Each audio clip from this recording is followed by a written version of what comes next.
My parents, Alan and Stacey Homra, had a son named Trey. He was my brother, and he was born with a disability where his bones couldn't form right, so he was in cast and in a wheelchair growing up, and my mom took him to Easterseals growing up in Little Rock, and one day she had a wreck, hydroplaned in the ditch. And that kind of spurred Alan to think, this can't go on, we've got to do that here. And so that's how kind of the wheels started in progress. And he said, if I can keep anybody else from going through what Stacey went through, then I want to make that happen. He got to work and brought Easterseals to Stuttgart, and that couldn't have been done without the help from the Dunklins and other people in the community. And to this day, I've had people come up to me and say, you all have changed our lives.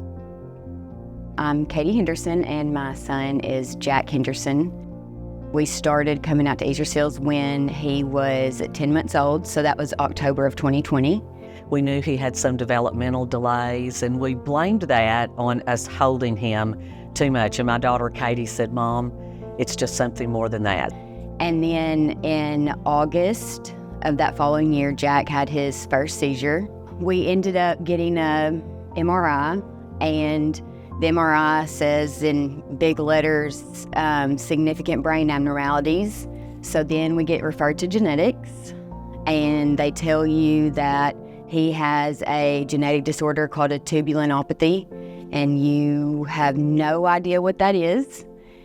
And they're sitting here telling you this range of what Jack's life could possibly look like.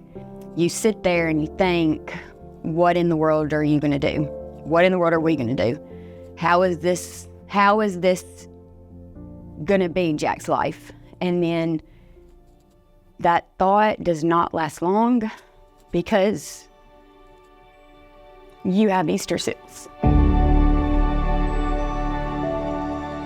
We have watched Jack from 7 months old and being told by a researcher that he may not walk, he may not talk until he was 5 or 6, and he was walking by the time he was 4, and he is saying a few words, and that is because of Easterseals. You think that he's gonna have this glass ceiling for him, and it's really hard to not get consumed by that, but you are able to see firsthand what they're doing here and the milestones that he has reached, to where you know it's because of Easterseals that he's not going to ever be placed in a bubble. He's not ever going to be placed in a box, that his expectations could exceed anything that the doctors have told you, and they already have. And since he has enrolled, we've seen him learn to walk. We've seen him begin talking, using his AAC device to interact with others, and we continue to see him grow. He's got at least one more year here, and we can't wait to see where he goes next. Jack. I love that he's growing so much in who he is. But so many families are unable to drive to Little Rock because both families work. So it is just such a blessing that we have the facility here to advocate for those who need the service. So we've been here for 20 years, which is good. You know, that's the hardest part of staying. But yeah, certainly like to see it expanded. Right now, we're looking at the center. Easterseals leases the building from Baptist hospitals, and I think there's a movement there to try to transfer that ownership to Easterseals so they can get grants and other things. So more and more families and more children can get the help that they need earlier in life.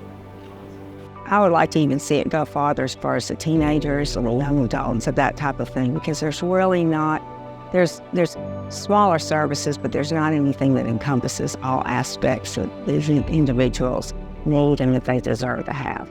Stacey and Alan Homra Child Development Center would not be where it is today without the gracious donors and the donations that we receive.